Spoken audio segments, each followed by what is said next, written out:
वक्रतुण्डमहाकाय सूर्यकोटिसमप्रभ निर्विघ्नं कुरु मे देव सर्वकार्येषु सर्वदा।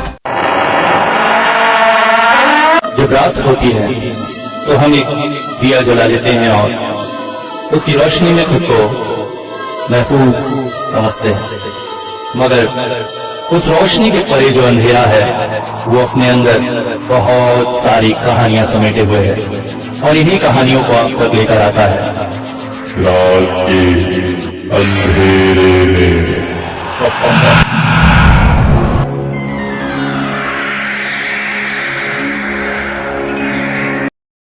सरगुजा का जंगली इलाका और वहाँ की ज़मीन न जाने कितनी ही कहानियाँ अपने आप में समेटे हुए हैं। आज ऐसी ही एक कहानी एक सुनसान वीरान गांव की, जो कभी आबाद हुआ करता था, जहाँ रहते थे बहुत सारे मछुआरे, क्योंकि गांव के पास से ही गुजरती थी एक उफनती कलकलाती नदी और इस नदी पर थी ढेर सारी मछलियाँ। ये लोग मछली का व्यापार करके ही अपना जीवन यापन करते थे। सीधे साधे गांव के लोग शहर के छल बल को नहीं जानते थे। नदी को अपना आराध्य मानकर उसका पूजन कर उसकी गोद से मछलियां समेटकर अपना जीवन यापन करते थे। मगर इस नदी के उत्तरी छोर पर जाने में वो हमेशा डरते थे। उत्तरी छोर पर था एक छोटा सा टापू, मगर उस टापू में ऐसा क्या था ये किसी को भी नहीं पता।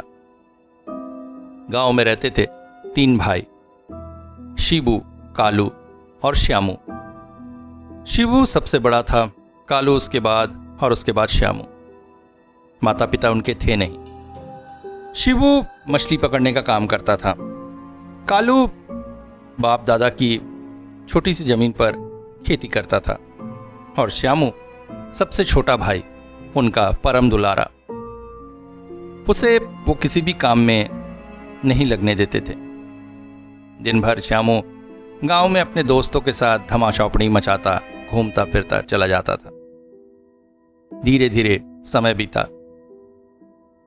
श्यामू 17-18 साल की उम्र तक हो गया। शिबू की भी उम्र विवाह के लिए पर्याप्त हो चुकी थी। गांव के बड़े बूढ़ों ने तय किया कि बेचारे अनाथ बच्चों के जीवन को संवारना चाहिए। इसलिए पासी के गांव की एक अच्छी सी लड़की पार्वती से शिबू का विवाह तय कर दिया गया। पार्वती भी उनके घर पर बहुत ही सफलता और खुशियां लेकर आई। पार्वती श्यामू को अपने बेटे की तरह ही देखती थी। श्यामू के लिए तो अब और मजे के दिन हो गए थे। भाई तो प्यार करते ही थे, अब भाभी का भी पूरा स्नेह और प्यार उसे मिल रहा था।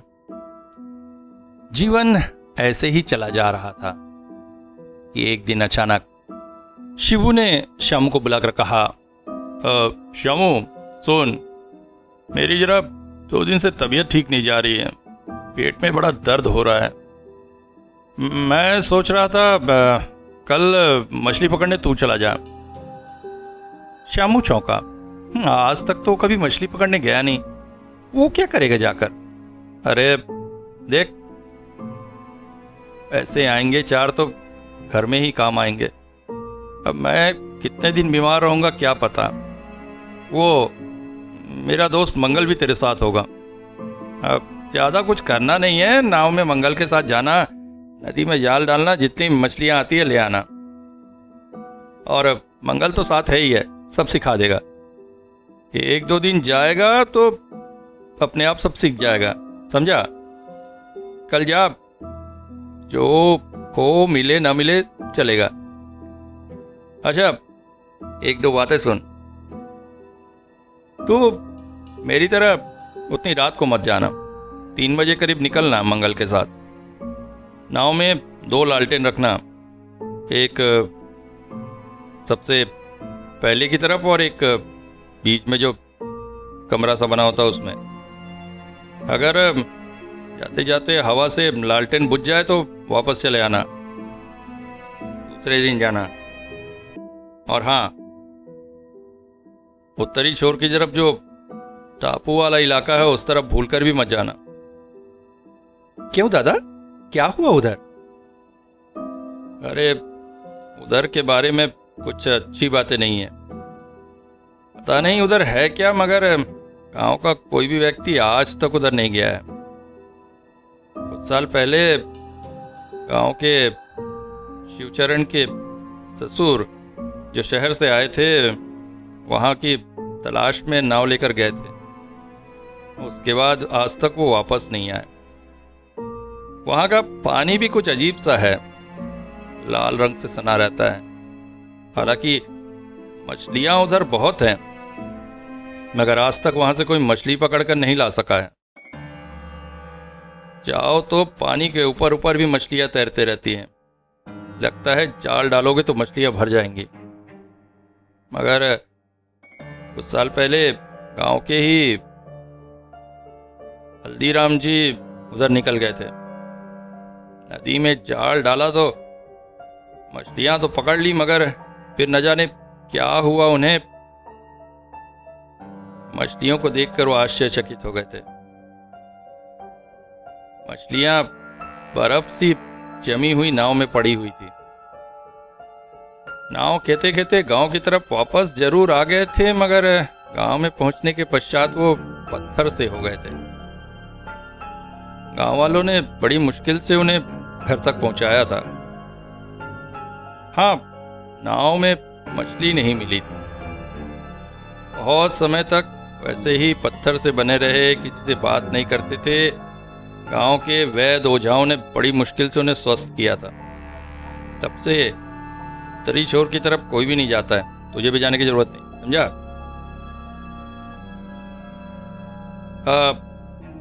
पार्वती, अरे श्यामू को खाना दे दो, जल्दी सो जाएगा। कल मेरी जगह वही जाएगा। खाना खाकर श्यामू जल्दी ही सोने चला गया।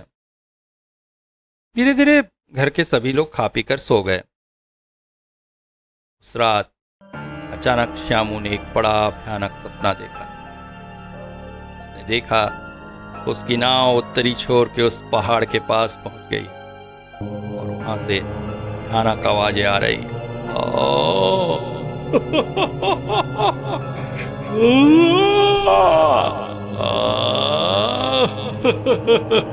डर कर अचानक उसकी नींद खुल गई। ये कैसा सपना था? घड़ी की तरफ देखा तो 2:45 बज रहे थे। तुरंत ही तैयार होकर जाल लेकर नदी की ओर बढ़ गया। मंगल पहले से नाव पर तैयार था। अरे श्यामू, देरी कर दी तूने। क्या करूं मंगल दादा, आदत नहीं है ना, नींद खुलने में देरी हो गई। दोनों नाव लेकर नदी में उतर गए। जाल डालने पर अचानक ही असाधारण रूप से श्याम की जाल में बहुत सारी मछलियां फंस गई। उसके मुकाबले मंगल की मछलियां बहुत कम ही थी। वापस लौटने पर मंगल ने बहुत तारीफ की। अरे श्यामू तो जैसे मां के पेट से मछली पकड़ना सीख कर आया है। देख रहे हो कितनी सारी मछलियां पकड़ी है। शिबू और कालू बेहद खुश हुए। अगले कुछ दिनों तक श्यामू ही मछलियां पकड़ने जाता रहा। फिर एक दिन शिबू ने कहा, अच्छा श्यामू सुन, कल से तुझे जाने की जरूरत नहीं है। अब मेरी तबीयत ठीक है, मैं ही जाऊंगा। नहीं दादा, मैं जाता हूं। मुझे ये काम अच्छा लगने लगा है और देख तो रहे हो मछलियों की तादाद में बहुत सारी लेकर आता हूं। दोनों भाइयों के बीच काफी बहसबाजी हुई। शिबू अपने छोटे भाई को इतनी मेहनत कराना नहीं चाहता था, मगर श्यामू था कि मछलियां पकड़ना तो उसका जुनून और नशा बन चुका था।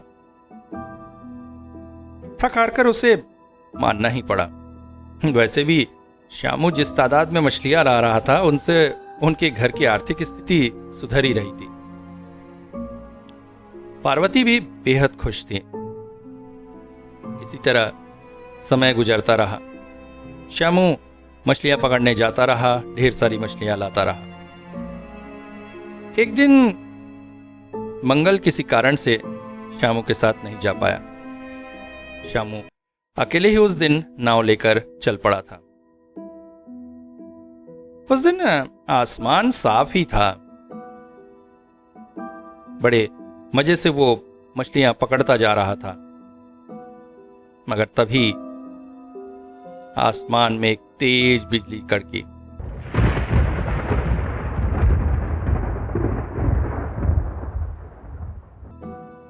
श्यामू का ध्यान टूटा। देखा तो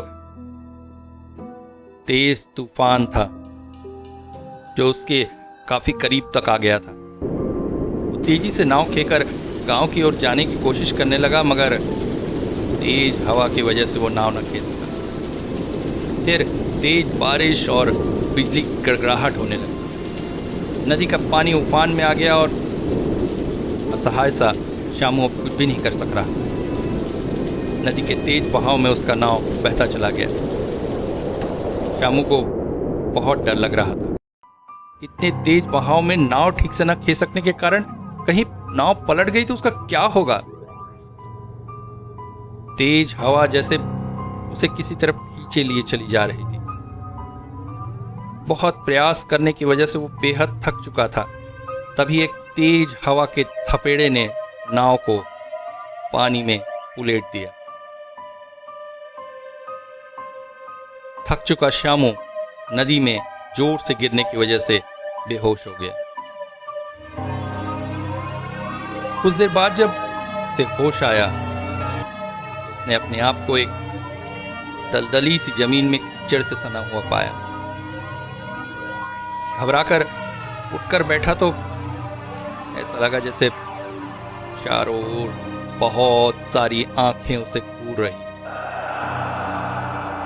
रात के घने अंधेरे में आसमान की तरफ देखा तो बादल छट चुके थे, मगर अभी तक सुबह नहीं। वो हड़बड़ाकर उठकर एक तरफ दौड़ा। दौड़ते दौड़ते उसे समझ में आया कि इस वक्त वो उत्तर के उसी टीले के ऊपर है, मगर वो आंखें जैसे उसका पीछा कर रही थी। डर के मारे वो टीले में अंदर की तरफ दौड़ता चला गया और जब टीले के सबसे ऊपरी हिस्से पर पहुंचा तो आश्चर्यचकित हो गया। टीले के सबसे ऊपरी सिरे पर था एक मंदिर, बेहद प्राचीन, बेहद पुराना, खंडित हालत में। मंदिर की कुछ एक दीवारें ही बची थी, छत भी गिर चुकी थी। मंदिर के बीचों बीच खड़ी थी एक प्रतिमा। प्रतिमा इतनी पुरानी थी, किसी देवता की है या शैतान की है समझना मुश्किल था। प्रतिमा का एक पैर आगे की तरफ था और उस पैर में बंधा हुआ था एक तल का पायल जो अंधेरे में भी जगमगा रहा था। तभी श्यामू के कानों में पायल के बजने की आवाज आने लगी। वो घबरा उठा, आसपास मुड़कर देखा, मगर उस टीले में तो क्या, आसपास नदी में भी वो अकेला ही था। मगर फिर भी स्पष्ट पायल की आवाज उसके कानों में आ रही थी। उसे समझ में नहीं आ रहा था वो क्या करे। कैसे पायल की आवाज इस टीले में कैसे आ सकती है? वो तो यहां पर अकेला है। उसकी नजरें मूर्ति के उस पायल की तरफ थी। ऐसा लग रहा था जैसे मूर्ति अपने पैर छनकाकर वो पायल बजा रही हो। डर के मारे श्यामू वहां से नीचे की तरफ दौड़ा और जब टीले के नीचे नदी के पास पहुंचा तो आश्चर्यचकित रह गया। वहां पर उसका नाव किनारे लगा हुआ था। तुरंत ही वो नाव में बैठ गया और खेकर गांव की तरफ जाने लगा। आज एक भी मछली नहीं पकड़ पाया था वो, मगर ईश्वर का धन्यवाद कि उसकी जान बच गई थी।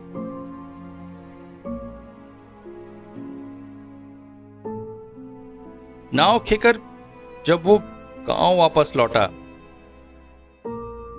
तो दिन हो चुका था। घर वाले परेशान थे क्योंकि इतनी देर वो कभी लगाता नहीं था, और आज तो वैसे भी अकेला गया था वो।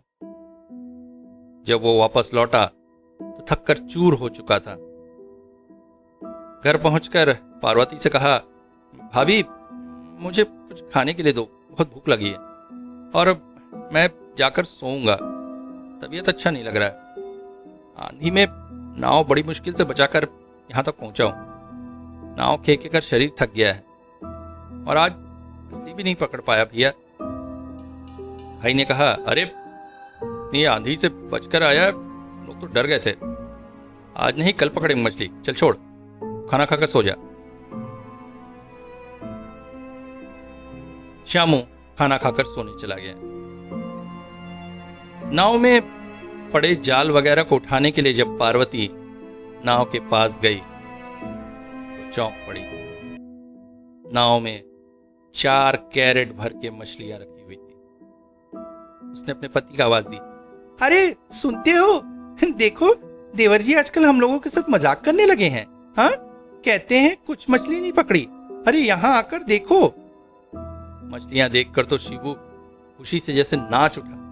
इतनी सारी बड़ी बड़ी मछलियां, अब तुम इन्हें जल्दी जाकर बाजार में बेचाओ। अरे हाँ हाँ, अभी जाता हूं। शाम होने से पहले जब शिबू बाजार से लौटा तो उसने श्यामू को उठाया, उठ उठ, शाम हो गई है, कितने देर सो रहा है? हाँ भैया, तबीयत आज अच्छी नहीं लग रही थी। क्यों रे, तुझे एक भी मछली नहीं मिली थी? हाँ, नहीं मिल पाई। तो नाव में 4 कैरेट भर के मछली कहां से आई? सुनकर श्यामू आश्चर्यचकित हो गया।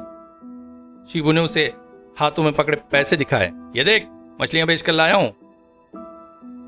चौंक पड़ा था श्यामू, जैसे जैसे किसी दिव्य शक्ति ने उसके नाव में मछलियां भर दी।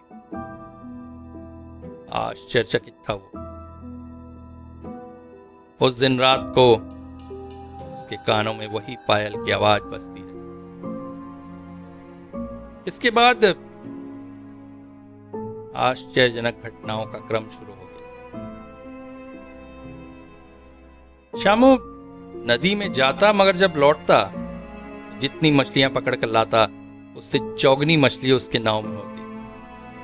जैसे जैसे कोई दिव्य शक्ति नाव में मछलियां भर देती थी। श्यामू समझ नहीं पा रहा था कि आखिर ये सब हो क्या रहा है।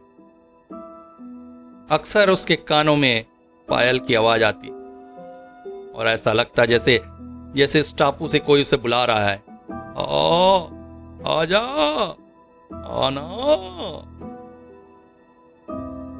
फिर एक दिन नाव लेकर वो टापू की तरफ चला गया। कई दिनों तक वो गांव नहीं लौटा। 1-2 मछुआरों ने उसे टापू की तरफ जाते देखा था, इस वजह से घर वालों को यह बात पता थी कि वो टापू की तरफ गया है। उसके लौट कर आने की आशा वो लोग छोड़ चुके थे। सबसे ज्यादा दुख पार्वती को हुआ था।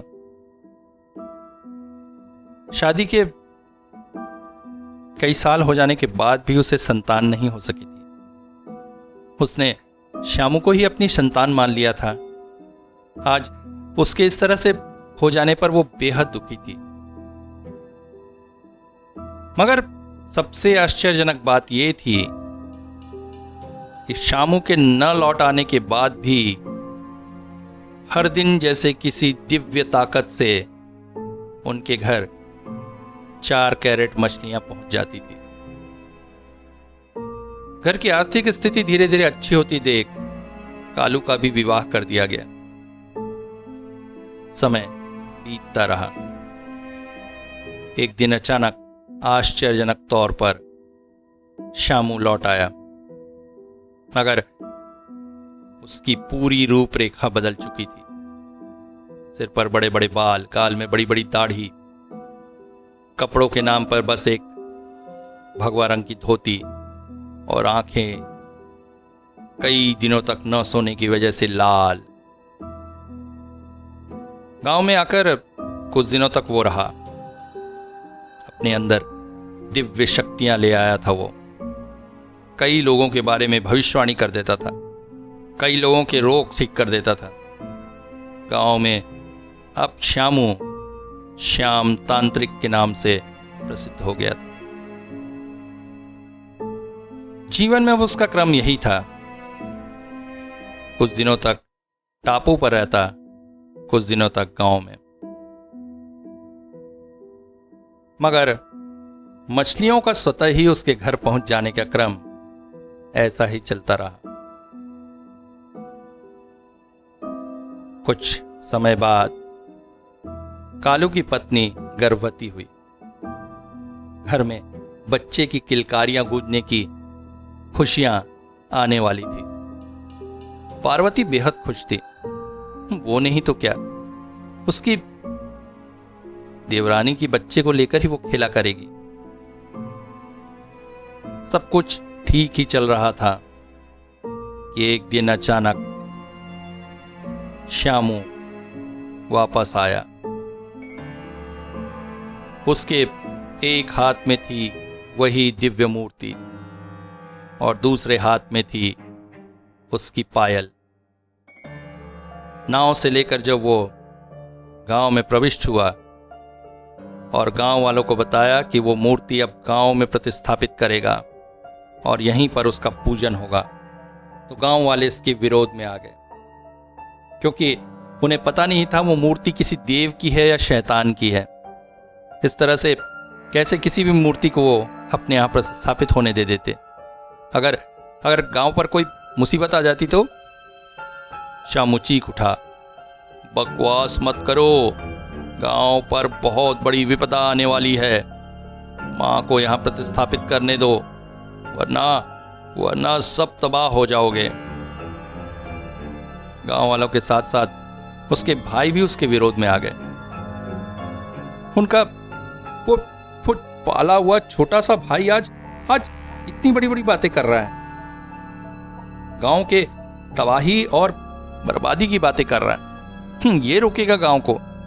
अरे न जाने उस टापू में जाकर क्या क्या कराया है और खुद को बड़ा स्वामी बाबा कहने लगा है। उसने उसे चैलेंज देते हुए कहा कि अगर उसमें इतनी ही क्षमता है तो फिर उसके घर संतान पैदा करके बताए। आज इतने सालों बाद भी उसके घर संतान नहीं हो सकी। कौन सी देवी देवता, कौन सा मंदिर, बाबा, वैद, हकीम नहीं कराया उसने, मगर संतान का सुख उसके भाग्य में नहीं है। तो अगर इतना बड़ा ही तांत्रिक है श्यामू, तो दे वरदान उसकी पत्नी को।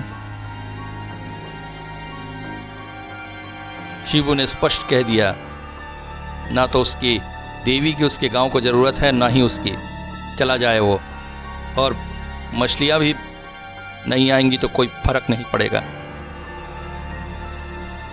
इसके बाद सभी गांव वाले अपने अपने घरों को चले गए।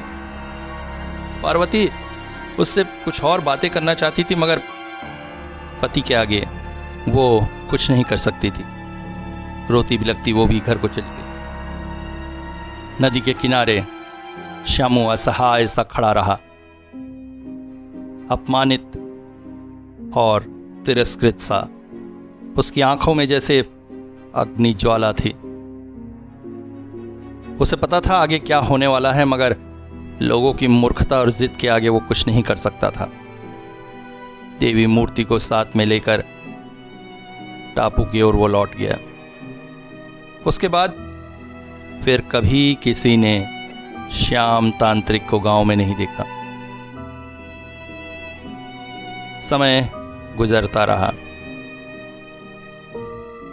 कालू की बीवी 9वें महीने तक पहुंच गई थी। अब कभी भी किसी भी दिन घर में बच्चे की किलकारियां गूंज सकती थी कि तभी गांव पर टूट पड़ा एक कहर। शहर से एक बड़ी कंपनी गांव में आई। ये लोग मछलियों का काला धंधा करते थे। मछली पकड़कर उनमें ड्रग्स के पैकेट डालकर सप्लाई करने का। यहां की नदी में बेतहाशा मछली थी, इसलिए उनकी नजर यहां की नदी में पड़ी। उन लोगों ने गांव वालों से कहा कि वह अपने घर छोड़कर शहर चले जाएं। शहर में उनके बसने की व्यवस्था वो कर देंगे। यहाँ का सारा नदी अब उनका है। गांव वाले इसके विरोध में आ गए। अपना काम, अपना जगह छोड़कर शहर में जाकर किसके भरोसे वो रहेंगे? मेहनत मजदूरी करना क्या आसान बात है? लोगों की गाली गुप्तार खाने से अच्छा है अपनी कमाई में गरीबी में जिए। कंपनी का मालिक इंद्रजीत उनसे बोला, देखो क्या है कि ये जगह तो अब मेरी नज़र में आ गई। मैं यहाँ पे काम तो शुरू करूँगा, तुम लोग प्यार से मान जाओ। शहर में तुम लोगों को अच्छे खासे घर मिलेंगे। यहाँ तुम लोगों के पास क्या है बताओ? गांव में ना बिजली है ना पानी है। अरे शहर के घर में रहोगे, बिजली के बल्ब जलेंगे, सरकारी पानी होगा, काम होगा। यहाँ क्या रखा है? जाओ यहाँ से। मगर गांव वाले इस बात को नहीं माने। शिबू गांव वालों का नेतृत्व कर रहा था। अपना काम, अपनी जमीन छोड़कर कैसे चले जाते? उन लोगों ने तय किया कि पुलिस के पास जाएंगे।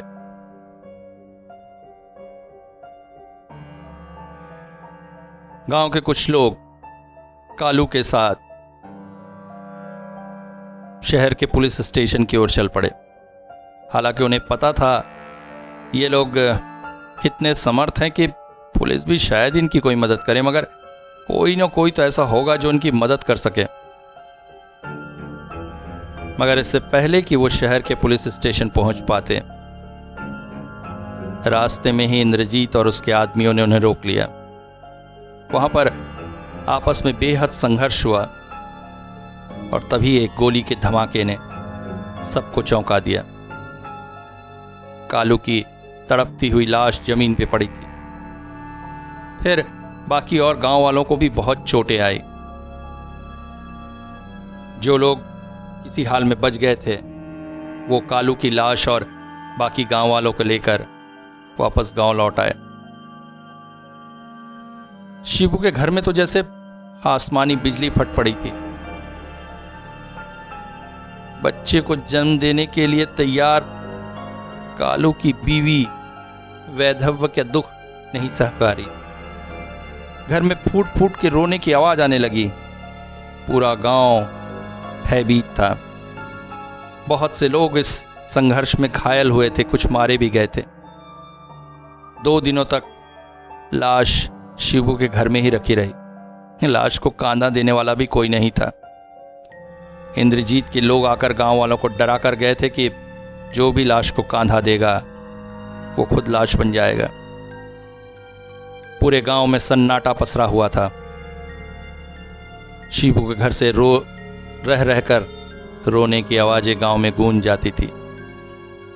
अंत में किसी तरह अपने ही खेत में उसने कालू की लाश को अग्नि दी। इसके ठीक बाद इंद्रजीत के लोग आकर गांव वालों को डरा कर गए। ये आखिरी बार चेतावनी है, अगर मान गए तो ठीक, नहीं तो पूरे गांव को शमशान में बदल देंगे। गांव के बहुत से लोग डर के मारे गांव छोड़कर शहर चले गए। कुछ एक बचे, जिनमें शिबू, पार्वती और कालू की पत्नी थी, जिसने अभी अभी एक नवजात बच्चे को जन्म दिया था। एक रात इंद्रजीत के लोगों ने गांव पर धावा बोल दिया।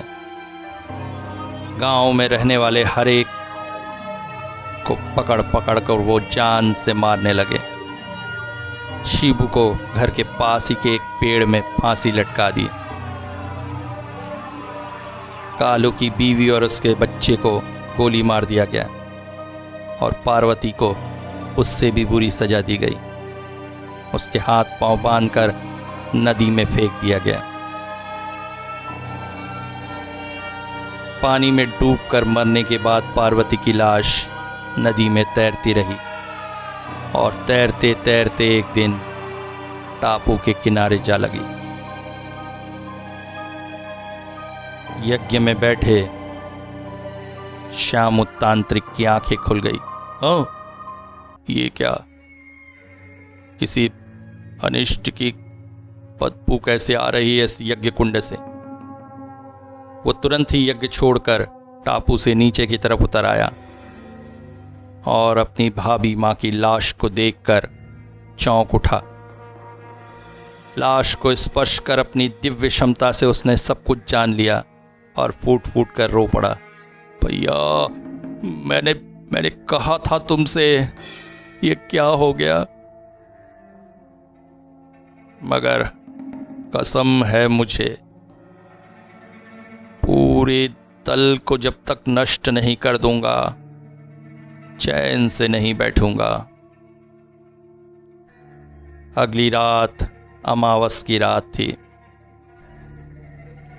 देवी के पैरों से पायल खोलकर उसे हाथ में लेकर यज्ञ में बैठा श्यामुतांत्रिक एक हाथ से पायल बजाता रहा और दूसरे हाथ से यज्ञ में संविदा डालता रहा। कई घंटों तक पायल को उसी तरह से हाथों से बजाने की वजह से उसके हाथों से खून बहने लगा था। तभी आसमान में कड़कदार बिजली चमकी।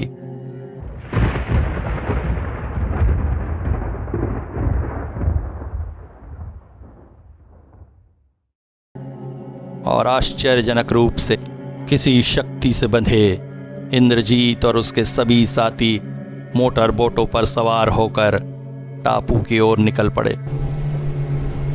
एक अनजाने से सम्मोहन पाश में बंधे हुए वे टापू में प्रविष्ट हुए। टापू पर ऊपर चढ़ते ही सब आश्चर्यचकित हो गए। मंदिर के ठीक बीचों बीच एक यज्ञ कुंड प्रज्वलित था और उसके सामने ही बैठा हुआ था श्यामुतांत्रिक। आओ, मेरे परिवार को नष्ट करने वाले दुष्ट, तेरा अंत बहुत भयानक होगा।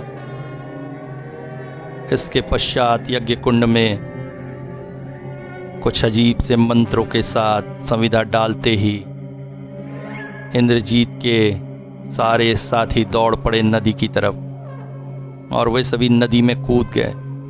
नदी की मछलियों को जैसे शैतान ने जकड़ लिया था, राक्षस की तरह वो इनकी लाशों पर टूट पड़ी। आसपास का पूरा वातावरण चीखों से गूंज उठा था और नदी का पानी लाल खून से रंग गया था। अब यहां पर केवल इंद्रजीत और श्यामुतांत्रिक थे। श्यामुतांत्रिक हंस पड़ा। दुष्ट, तेरा अंत इससे भी भयानक होने वाला है। अगले ही पल इंद्रजीत को पकड़कर उसने पास ही के एक लकड़ी के तख्ते पर उसका सर रख दिया और फिर बड़े से खड़ग उठाकर चीख पड़ा, जय मां! और एक ही वार में उसकी गर्दन धड़ से अलग कर दी और उस गर्दन को लेकर उससे रिसते हुए खून से मां के पैरों में पायल की आकृति बनाने लगा। इसके बाद कई सालों से वो गांव वीरान पड़ा है। वहां कोई नहीं रहता, ना ही रहने की हिम्मत कर पाता है। नदी के उत्तर की तरफ का टापू आज भी विद्यमान है, मगर उधर जा सकने की हिम्मत रात में कोई नहीं कर पाता है, क्योंकि सदियों बाद भी आज भी उस टापू से पायल की छनछनाहट और किसी के भयानक रूप से हंसने की आवाजें आती है। जय मां!